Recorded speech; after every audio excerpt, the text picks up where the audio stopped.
Lona, what are you doing away from home at this hour in the evening? Explain yourself, young lady. What? I'm sorry. Am I supposed to be somewhere right now? I think I missed a memo. At home? With my son? Where else? Honestly, you're a married woman. You should start acting like it. I told you we have things to discuss earlier today, didn't I? I can't believe you have the gall to stand up to your own mother-in-law. I remember you saying that. I just figured it wasn't, a command. Don't you take that tone with me. You should know by now anything I say should be treated like a command. So, what's the holdup? You're not experiencing some major crisis, are you? Your legs aren't broken. Society hasn't collapsed. So, what excuse do you have? No, nothing like that. It'll just be a while before I can make it back, since I'm still at work. I just wasn't expecting you to message me so urgently, that's all. In that case, hurry up and get your butt over here. I've been waiting for you all day, and you're really testing my patience at this point. All day? Wait a second. Have you been at our house all day? John has the day off, as you know, so I took it upon myself to come over, make some lunch for the two of us, and get some shopping done. I see. I knew he had the day off, but I wasn't expecting you. I assumed you'd be here to make a nice home-cooked dinner, but I guess that's wishful thinking on my part. Silly me, thinking you had a grasp on even the basics of wifedom. Well, if I had just a little more heads up, I would have loved to cook for you. I'm happy to see you have at least a basic grasp of manners, yet you fail to understand the root of the problem. You should always be home by this time of the day. It's a wife's duty to take care of the home. You can't be out and about, leaving your husband with nothing but sad, cold leftovers to eat. Well, all right. I'll keep that in mind for the future, I suppose. The only thing you should be keeping in mind is how best to serve your husband and his family. You really don't need to trouble yourself with anything overly complicated. Well, I hate to break it to you, but I have a job. I can't exactly just stay at home all the time. I've made a serious commitment to my company. And you love your job more than my dear, sweet John? Is that it? That's the trouble with these younger women. Always married to their careers and not men. Coming home late from work, not tending to my son's needs. You're a failure of a wife, and you should be ashamed of yourself. Again, I'm sorry, but I just don't know what to tell you. Ugh, fine. I can see logic is getting us nowhere. All right then, how much longer will you keep me waiting? Unlike you, I've learned to be a proper woman, and I can't wait here day and night for you to drag your sorry butt through that door. You're going to have to wait a while, I'm afraid. I'm still on the clock for a bit longer tonight, doing overtime to cover for a coworker. On the clock? You say? And just what sort of work are you doing exactly? What's that supposed to mean? You say you're working hard, but I say you're hardly working. It's sounding more and more like a thinly veiled lie as the clock ticks on. Well, ever since you had the baby, it seems like you're trying to act lazily in this house, aren't you? How dare you think that? Are you kidding me right now?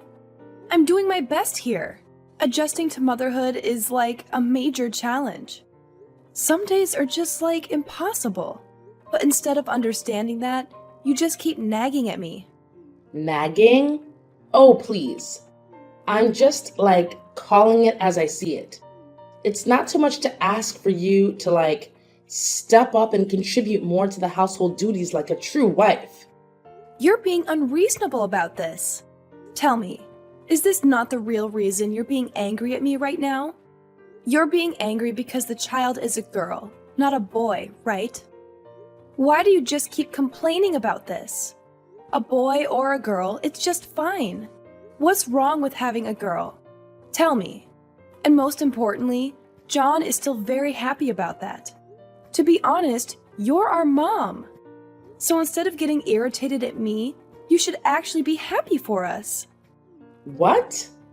Happy? How can you tell me to be happy with a granddaughter?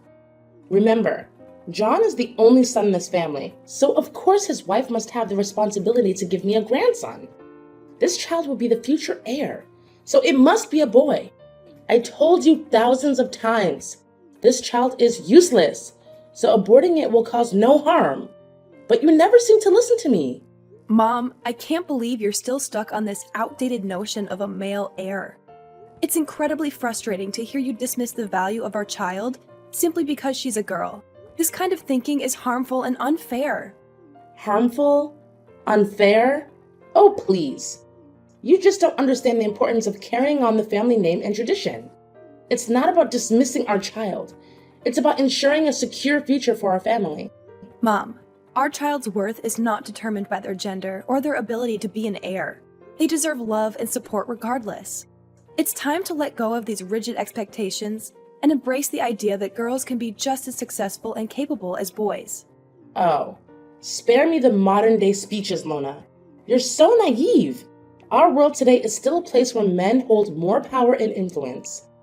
Having a grandson would secure our family's position and provide opportunities that a girl simply can't. That's such a narrow-minded perspective, Mom. We're living in a modern society now. It's just not fair if you still have that prejudice. Instead, we should celebrate its birth, don't you think? What? You're telling me I'm narrow-minded? You just don't know how to behave, do you? How could you talk to your mother-in-law that way? Then fine, just do it your way. But mark my words, if you don't want to abort it, I'll have to do it myself one day. What? Mom? What are you saying? Mom!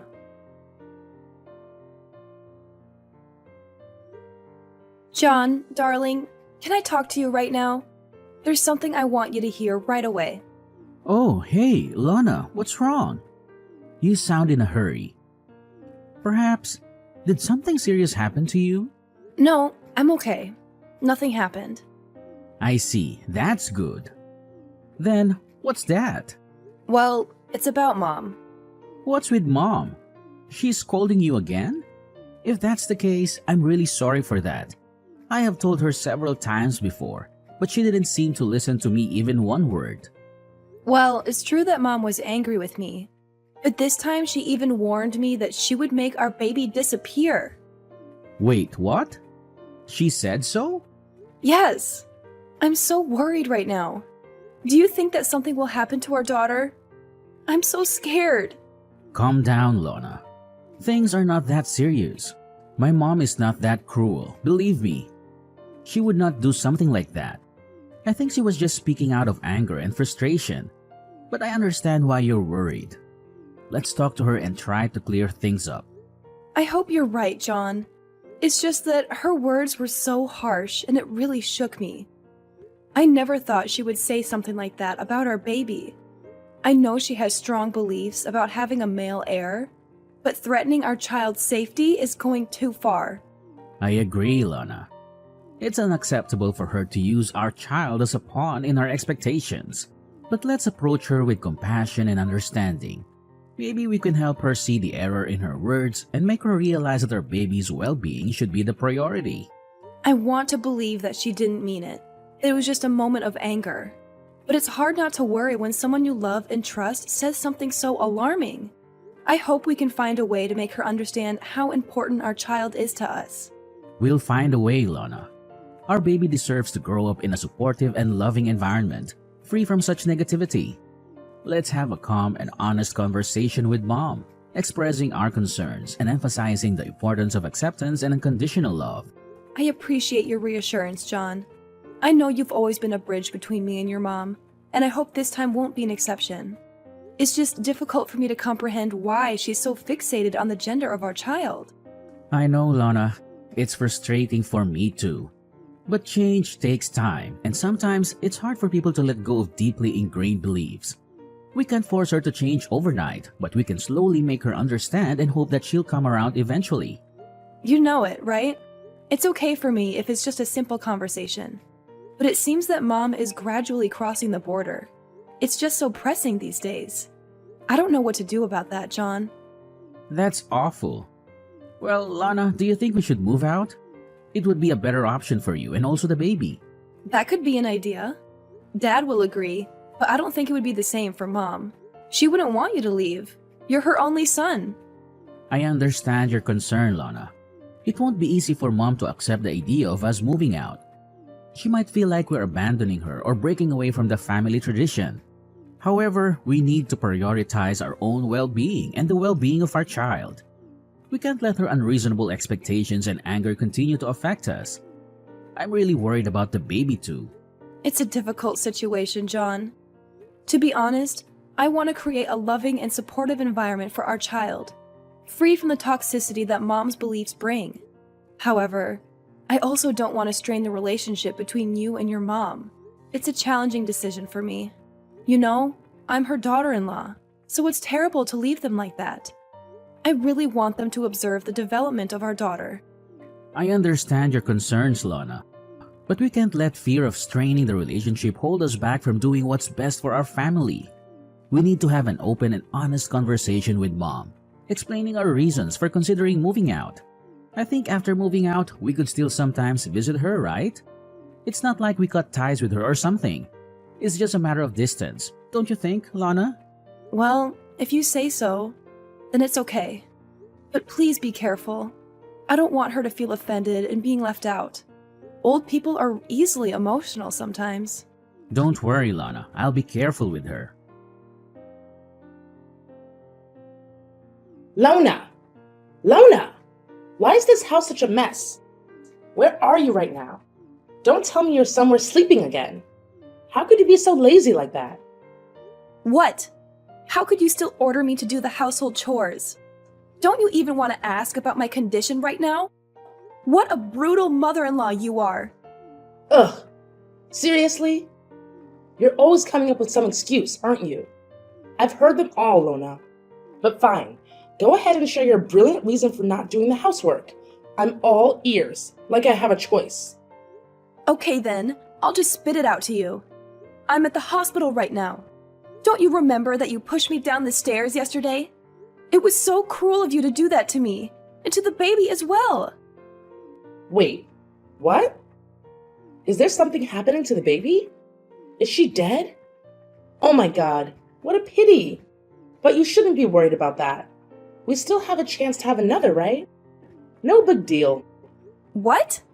I can't believe you would say this to me. Are you for real? Did you actually just say that? Just hearing the evil words coming out of your mouth makes me feel nauseous. This isn't a joke, Mom. We're talking about the health and safety of your grandchild here. It's cruel of you to say something like that to me, to us.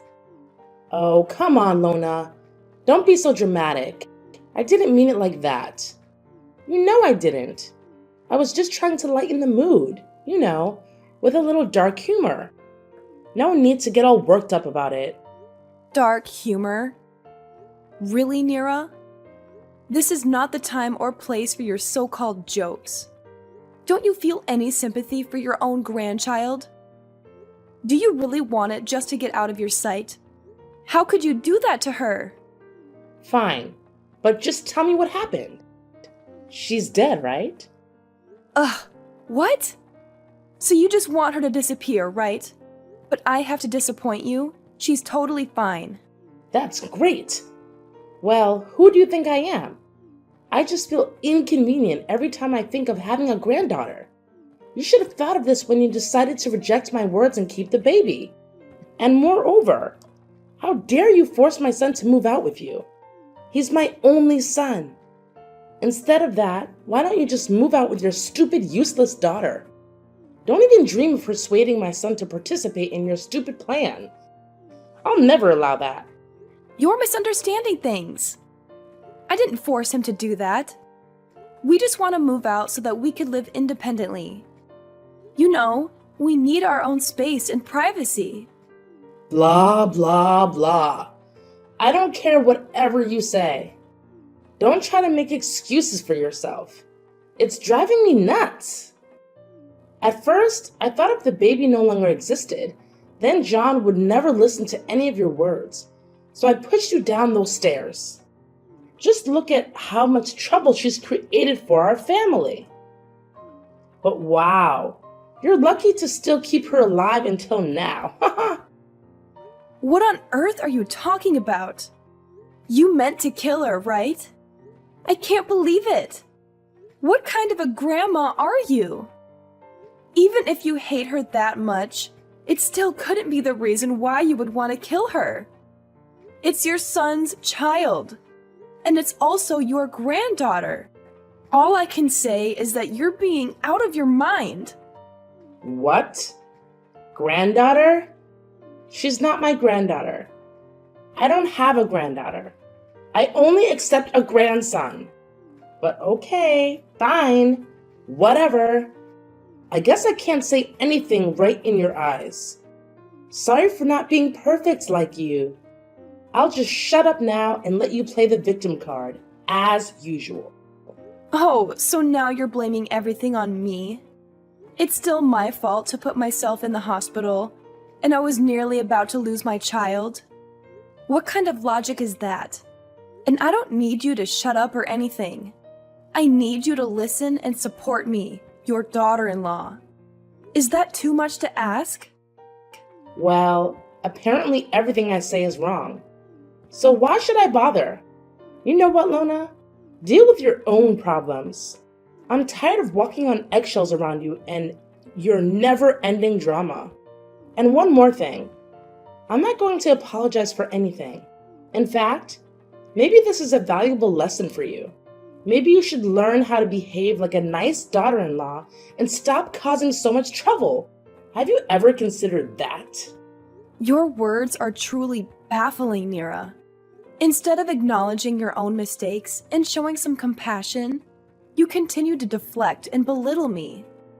It's disappointing to see how little you value our relationship and the well-being of our family. Teaching me a lesson. Is that what you call it? Well, let me tell you, Nira, this is not how you teach someone. This is how you push them away and create more resentment. If you truly cared about our family, you would try to understand and support me instead of trying to prove some misguided point. Spare me the lecture, Lona. I've had enough of your self-righteousness. Maybe if you stopped playing the victim all the time, we could have a meaningful conversation. But no, it's always about you and your needs. Well, guess what? I'm tired of it. If you don't want my help or support, then fine. Deal with your own problems. But don't expect me to stand by and watch as you continue to make a mess of things. I have my limits too, you know. It's clear that we're not going to get anywhere with this argument. Your refusal to see your own faults and take responsibility for your actions is disheartening. I had hoped for your understanding and compassion, but it seems that's too much to ask for. I'll find the strength to deal with my own problems, Mom, just as I always have. But remember, family should be there for each other, especially during difficult times. It's a shame that you choose to turn your back on that responsibility. Okay, just stop that. Ugh, could you please stop your never-ending nonsense right now? It's just getting on my nerves. Can't believe I let my son marry you. It's like being married to a burden. Ugh, you never make any effort to understand me, or even treat me like a normal person. So I'm gonna spill the beans for you. Actually, John and I already knew that you would find a way to harm my child one day, so we installed secret cameras all around the house. And of course, we have all the videos of you insulting me and pushing me down the stairs, which could be useful evidence to sue you. Hold on a second. What did you just say? Secret cameras? Evidence? Sue me? This is outrageous. You can't be serious. Oh, I'm dead serious, Mom. John and I have been dealing with your toxic behavior for far too long. We knew we needed to protect ourselves, especially after what happened. Those cameras have captured everything, every single insult, and your violent act of pushing me down the stairs. It's all recorded, and it could be used as evidence against you. This is absurd. How could you do such a thing? Spying on me in my own home? And planning to use it against me? You're twisting everything around to make me the villain here. No, Mom. You made yourself the villain with your actions. We installed those cameras because we had to protect ourselves from your unpredictable behavior. It's not about twisting anything. It's about exposing the truth. I can't believe my own son would go along with this. How could he betray me like this? I thought he was on my side. John loves you, Mom, but he also loves me and our child. He couldn't stand by and watch as you continue to harm us physically and emotionally. He made the difficult decision to install those cameras to ensure our safety and to gather evidence in case we needed it. I never intended to harm you or our child. I might have said things in the heat of the moment, but pushing you down the stairs was an accident. You have to believe me. Believe you? After everything that has happened? Sorry, Mom, but your words hold no weight anymore. We have proof of your actions, and we will use it if necessary to protect ourselves and seek justice. This is tearing our family apart, Lona. Is that what you want? To destroy our relationship and put John in the middle of this? I never wanted it to come to this, Nira.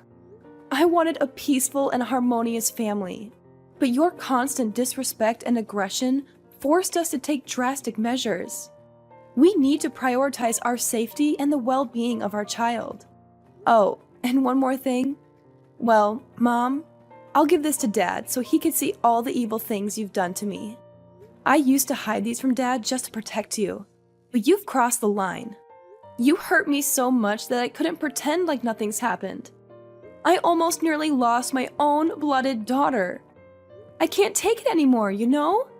It's time I become stronger so as to protect my child from your fangs. No, you can't do that. I'll be kicked out of the house. You can't treat your mother like this. Oh yeah? Look at the way you treat your daughter-in-law. You treat me like dirt. I am nothing but a leech to you.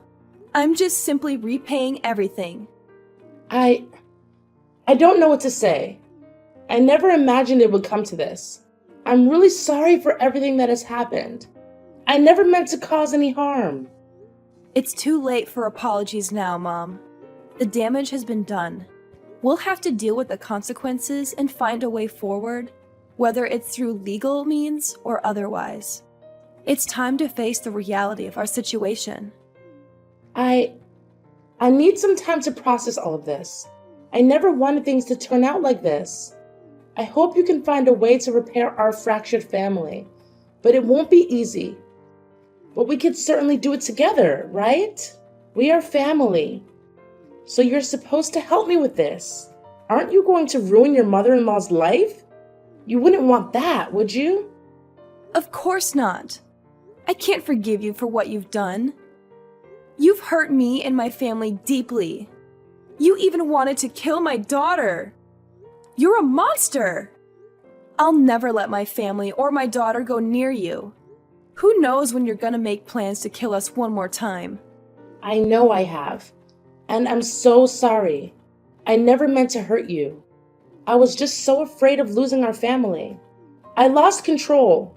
Please don't leave me like this. Well, you did lose me, my daughter, John, and soon, even your husband. And now, don't ever think that we can ever go back to where we used to be. It's you who ruined this family, and now I'll let you suffer the pain of karma. But I'm your mother-in-law. It's all gone, Mom. Well, perhaps the only thing you should do now is pack your luggage and prepare for your new home. I mean, prison. Please, Lona. Give me a chance to make things right. I love you, and I want to be a part of your life. I swear I'll change. I'll learn to love your daughter as my dearest grandchild. Please, I'll become a better person. Don't try to convince me. It's just a waste of your time. Now I'm lost. I need a rest. I'm too tired to deal with your stupid talking. No way, Lona. You can't treat me like this. Please tell John to save me. You guys can't treat your mother-in-law like this. This can't be happening. Lona! Lona! After I showed the video and told John's father what had been going on behind the scenes with me and Mrs. Nira, his father was deeply shocked and disappointed. As previously mentioned, he came rushing to the hospital. He apologized over and over again for what Mrs. Nira did, even though he didn't do anything wrong. After some discussion, John's father decided to get a divorce. They've been married for a long time, but that only meant that he had time to notice some red flags in their relationship. He stayed married for John's sake, but after what had happened, he finally decided it was time to get divorced. As a result, Mrs. Nira lost her husband, her son, and was kicked out of her house. However, things didn't end there. 2 days later, after collecting all necessary proof, I decided to sue Mrs. Nira for committing violence and harassment. Of course, I won the court and could eventually put her in prison. Well, 10 years should be long enough for her to reconsider all of her crimes. John and I stayed in the house with his dad. After all that happened, we could finally greet our first child together. Needless to say, she was really pretty. From then, we lived a happy life with each other, and I'm totally content with that.